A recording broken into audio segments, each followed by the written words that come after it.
up, everybody? What's up, Paul? How are you, man? We're live, baby. Paul and That's right. Saul show. Let's go.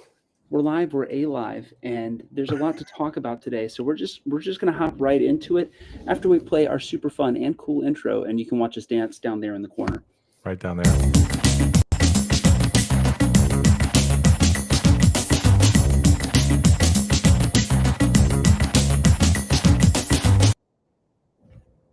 Well, welcome again to Paul and Saul. I'm Christopher Saul. He is Paul Schoberg, and we are talking about local news here in the Niceville, Okaloosa, Walton County area. Starting off things first in Valparaiso, which had quite the busy meeting. I think we should probably take traffic camera possibilities first, and I think Let's do that. many people online have already seen it. The city commission over there in Valparaiso is considering putting a school zone speed camera over there on Johnson's Parkway as you approach or exit the east gate of Eglin Air Force Base, right there at the Lewis School, ostensibly to get people to slow down in a school zone. But I think a lot of people are thinking ulterior motive. I mean, I guess that's possible, but Niceville has done it. It has been successful in slowing people down. I don't think it's been this huge profit center that everyone thought it was going to be, but it's made some money. It's So worth to the it. tune in Shalimar of 91% reduction in speed. Yeah, I mean, I So they think have these in Shalimar, and it's done the same thing. yeah, And then Niceville got a check for $12,800 in the most recent month of accounting. So it's about $26,000 in total revenue that's split amongst everybody else. yeah. So if the municipality makes $100,000 a year off of it, fine. But really, the purpose of it is for safety. I don't know what the perceived safety issues are over there in Valp. I feel like when you turn off 20, like, there aren't kids crossing that road to go to school, at least not that I'm aware of, because there's no houses really on the other side. But if they think they have a problem and they've seen how it worked in Niceville, like, okay, let's do it. I mean, Yeah, and it's obviously working. Commissioner and mayoral candidate Chris Wasden brought up the fact that she doesn't see a whole lot of kids over there. There's not a lot of homes on the, what would that be, the west side of 20 across the street from the Lewis School. So in her mind, she said, like, hey, is this about traffic and revenue generation, or is this about keeping kids safe?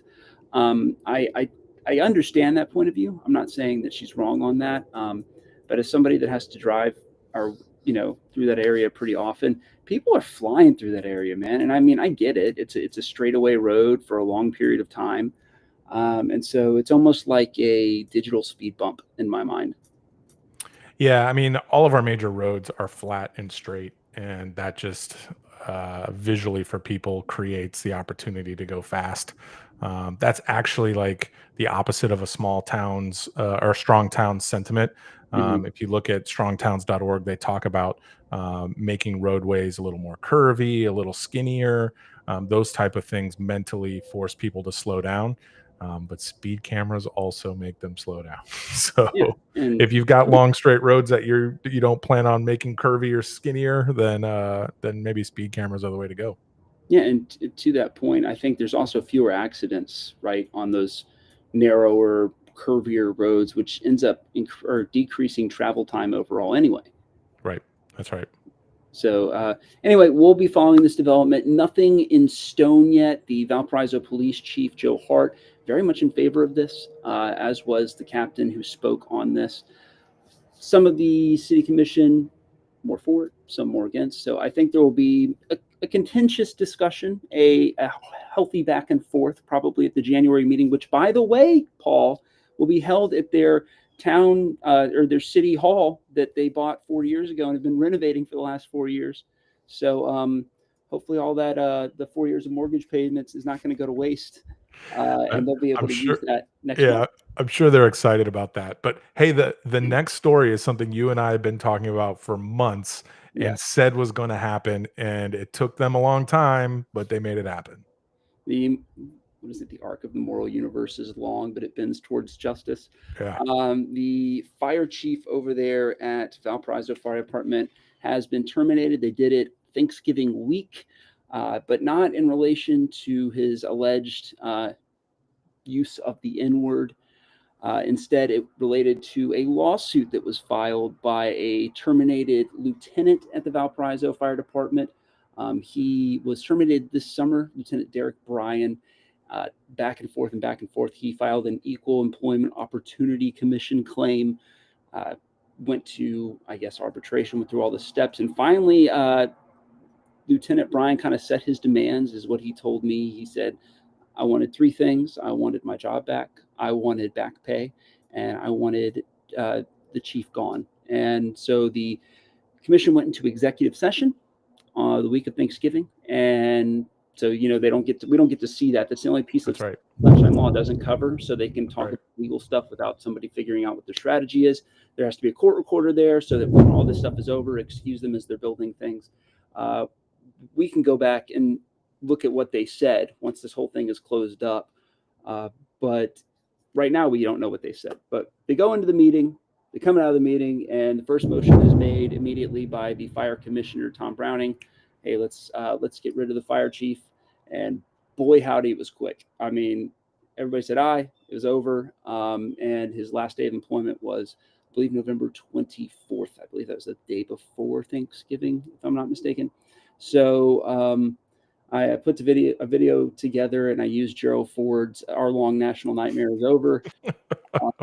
So that's how that one ended.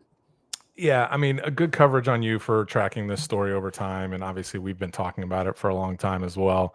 But yeah, this is one of those cases where let's hope the third time's a charm, and we can move on from the last two Valparaiso fire chief firings, and we can get in less than a year, and we can get somebody in there that's good. Unless they want to revisit, bringing it together with Niceville. I think that would be the wisest. You'll never decision, guess who was at the commission meeting on Monday. Oh yeah, that was brought up. Niceville City Manager David Deitch was there on an unrelated issue, talking about e-bikes. You can see that in that same story.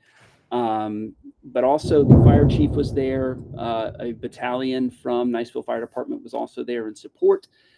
They basically pitched the idea. Commissioner Tom Browning was sick, so they didn't get to really get into the meat of it, but basically said, hey, we did a lot of stuff for you guys last time. That's great. We don't mind doing it for you again. You're going to have to pay us, but we can give you administrative support. We can give you fire marshal support, because they have that Okaloosa gas building that's going in here pretty soon. And so they have to do a lot of fire inspection stuff. And the fire chief in Valparaiso, because it's such a small department, has also got to be the fire inspector. And so they're offering that support, and they're saying like, hey, maybe this is the time for us to come together. And Chief Kukulis over there at Niceville Fire Department was like not shy about saying his ultimate goal is to go from 4 fire departments to 1 fire department.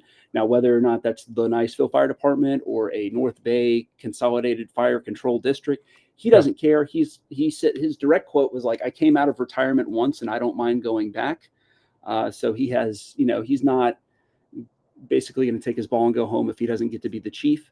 So this may be the end of the fire fiefdoms on the North Choctawhatchee Bay, or the beginning of the end. I think it's a long process. Yeah, I think so too, but I think it's got to happen. It makes sense. It also makes sense from a police department perspective. We should be looking at that. There are lots of issues that cross Valparaiso, Niceville jurisdiction that could be solved a lot faster if they combined. But hey, in other news, the sound of freedom, the booms that you're hearing on your end and feeling, about 20 seconds later, I'm feeling. You're hitting them? Yeah. So that's kind of cool. Because we too free out here, my guy. But to your point about this consolidation thing, the unrelated item, like in theory, right, is that David Deitch was there to talk about with the Valparaiso City Commission, was an e-bike ordinance. And why this relates is because the e-bike ordinance is something that a bunch of the leadership from all around Okaloosa County got together on, because we've been having a lot of e-bike accidents, mostly adults, by the way, not a lot of kids in the accidents. It's almost always adults. And so they wanted to put together a unified ordinance that all the cities and the county would use that way, because there's so many different jurisdictional lines that kind of cross over. So like where you live, right? You're in the city, you're in the county, you're in the city, you're in the county. So if you want to enforce that law, well, if they're, half a block over or 100 feet over, all of a sudden, if you need to have a helmet in Niceville, but you don't in the county, well, you don't need to have a helmet anymore, right? Or if they're speeding and they go too fast, or if somebody hits somebody or whatever it might be, or they're not going with the flow of traffic. So he was there to pitch that ordinance as well. But to your point, right, when you have all these invisible lines and they cross over and it's kind of murky, the way that we have with the fire control districts, with the way we have with law enforcement, it makes it harder to enforce laws consistently. And so for an area this small, this North Bay area of Valparaiso and Niceville and unincorporated Niceville and Blue Water Bay, it makes more sense to have that consolidated effort, both of policy, right, because it makes it less expensive for the taxpayer, but it also makes it fair. Yeah, I mean, some consolidation is definitely needed. This is a perfect example. Like, someone shouldn't have to go around to 6 different meetings to get everybody on board for something, right? There should be a little more consolidation just to make policy changes easier. But I'm pro e-bike, so I want as many people to use them as possible. That, you know, they're an affordable way to get around, less cars on the road. So let's find a nice way that we can live kindly with our e-bike brethren. Exactly. Well, moving on to our next story, Crestview's photography ordinance. So this one kind of got me on my back heels or my hind legs, because anytime I hear like, hey, we're going to restrict, media creation, that's kind of my gig. And so I got a little uptight about this one. But the long story short is that they're going to require some sort of permitting for photographers, sports photographers, specifically on city property in the city of Crestview, as well as a background check. And so that's that part of it. They're not going to specifically stop anybody from doing the practice of journalism. So taking pictures, taking video, making sure that people are being held accountable kind of stuff. That's going to continue to happen. But it was one of those things where it was not a super clearly defined ordinance, and it made a lot of people angry. So I think this is one of those, like, you got to be super careful when drafting ordinances, and you have to hit all the P's and Q's. Ordinances are a detail-oriented person's thing. And that's not always easy, because not everybody's detail-oriented all the time. Yeah, smarter people prevailed on this, right? So good on them for walking it back a bit and making a lot more logical sense out of the ordinance.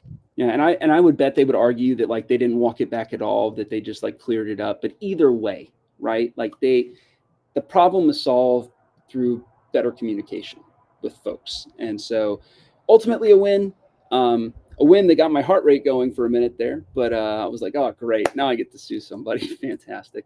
And I don't want to do that, but I also, First Amendment matters, and absolutely do it. So what do you want to talk about next? Real estate or football? Oh man, I want to say football for last, because it's such a great story. Real estate's a really good story too. Don't get me wrong. Jim Whatley of Über Realty gave us a really, really detailed and interesting treatise about whether or not you should sell or rent right now with the way that the economy is. And the answer is, it depends. What did you think about this article? What were your takeaways from it? I thought it was fine. It's actually a really tough time right now to buy. The interest rates and the prices don't make a lot of sense for a lot of, geographic jurisdictions and areas. The military angle was a nice touch on the article. So my rule of thumb, especially when I was operating as a real estate agent, is I would tell buyers, don't buy this house unless you intend to live in it for 7 to 10 years, unless you have a very large down payment as like a emergency buffer. And so, over the last 10 years, there's been a lot of military folks who have taken advantage of appreciation, have moved to a base, bought a house, then rented it after they left, and they've done well. And they're telling a lot of positive stories about that. But there are also negative stories of people buying with VA loans with little to nothing down, then getting orders 2 years later. They can't rent the place for what their mortgage is, and they get really stuck.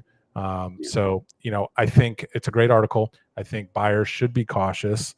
But if you're looking to buy and you've got a healthy down payment, there's a lot of homes on the market right now. You can probably get a pretty good deal. Yeah. Well, last one, probably one of my favorite things we've done this year. Kemper Hodges, high school phenom, Air Force Academy cadet, recently sat down with us to talk with us a little bit more about what it's like to get his first start at quarterback. He's been playing a lot of fullback for the academy lately. He's gained like 20 pounds of muscle. Dude's big. Dude hit somebody, but he can also throw the ball. And he got his first start against the University of New Mexico in Colorado Springs this year. Didn't go the way they planned, but it kind of played into a bigger theme about determination and not backing down, keep plugging away when times are hard. The biggest takeaway I got is that, he was the guy, right, at South Walton High School, and he played super well. Coach Phil Teesa talked to us for this article as well, said he's just a really hard worker. But like when he got to the academy, he was one of many, right? Everybody there was the star on their high school football team, and that meant that he started at like fourth or fifth string quarterback his freshman year, right? And so he starts plugging away. There's no progress, it feels like. The next year, still no progress. And there were times where he was just like, why am I doing this? And this is why, because he got to start under the lights on a Saturday night against New Mexico. He's gotten plenty more snaps since then. Air Force, mostly a running team. When he was at South Walton, they threw the ball a lot. And so, first of all, his heart's in it to be at the academy, not necessarily just for football. But he also told me what his favorite time was at the academy, non-football time. And do you want to take a guess as to what it was? I have no idea. Tell me. Bro, so good. He thinks about it for a minute. I asked him, like, what's your favorite non-football memory for the academy so far? And he thinks for a minute. He goes, well, it was when they threw us in the desert for 6 days with me and a couple of guys on the football team with a tent and a poncho. I was like, what are you guys doing over there? Y'all okay? Y'all need to like talk about some stuff. He's like, yeah, it was like survival stuff. And, it was really, really hard and it really sucked at the moment. But like, I look back on it, we had a lot of fun. And people have described the academies that are friends with me that it's like the most fun you never want to have again. And so it sounds like he's having the most fun he never wants to have again in his life. But all that to say, like, the struggle makes us better. And so it was kind of a good, like, life advice article from probably one of the wiser 21-year-olds I've ever met. So it was really fun to talk about. Yeah. And it's just really great to see, someone local here get to that D1 level and get some playing time and some meaningful playing time.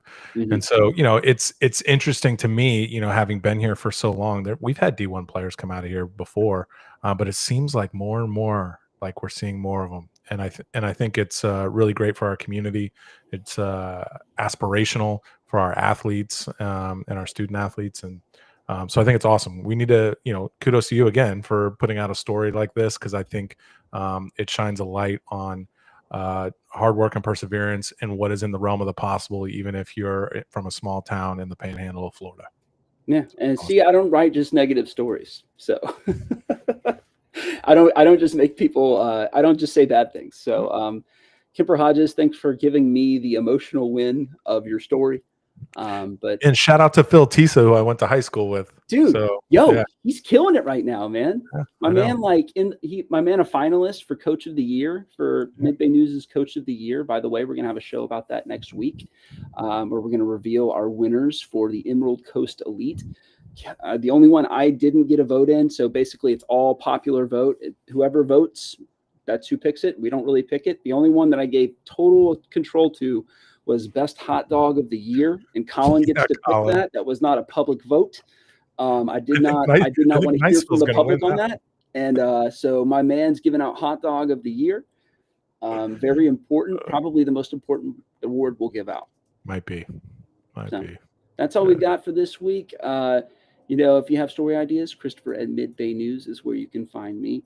And I don't know, just have a great week, Niceville. All right. Hey, Niceville Christmas Parade this Saturday, 10 a.m.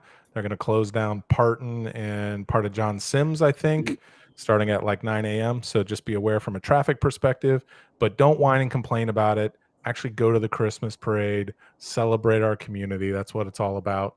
It's going to be a lot of fun on Parton Drive, so you should hang out over there and watch the whole thing. Shout out for Wendy Farmer, my gal at the clerk's office, the new city clerk at Niceville. She would tell me that I'm remiss if I didn't remind everybody that a very Niceville Christmas is taking place this Friday and Saturday from 5 to 8 at the city complex. Should be a good time. Should be a great time for kids. There will be ponies. And so I mean, anything's possible when there's ponies. All right. Yeah, I mean, the holidays are coming. Spend some time with family. Go around, drive lights. There's some great lights in our community too.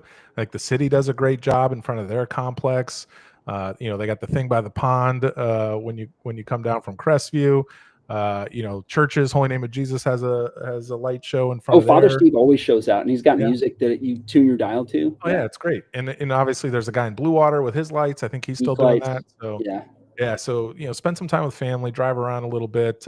I hope to see all of you guys at the Christmas parade. I'll be out there with my family, and shout out to everybody who's walking in it. I'm really proud of Christmas parade, because usually like 25% of the community is in the parade and 50% are watching, and I don't know what the other 25% of you are doing, but most of the city will be there.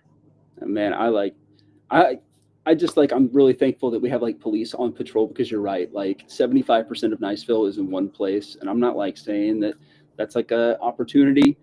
I'm just saying, like, I'm glad that the police are out in force that day, because people be trifling, man, even during Christmas, very grinchy. Yeah, please don't be a Grinch. No concerned citizens comments or Niceville word of mouth comments about traffic stuff Saturday morning. Can we just celebrate Christmas together as a community without whining and complaining? Don't Shout put out on to your all the Grinch suit. haters. Yeah, don't put on the Grinch I know. suit. Get Well, outta here. tell them, man. Let them know. Yeah, and on that line, right? Be nice, Niceville. Merry Christmas. Let's do this.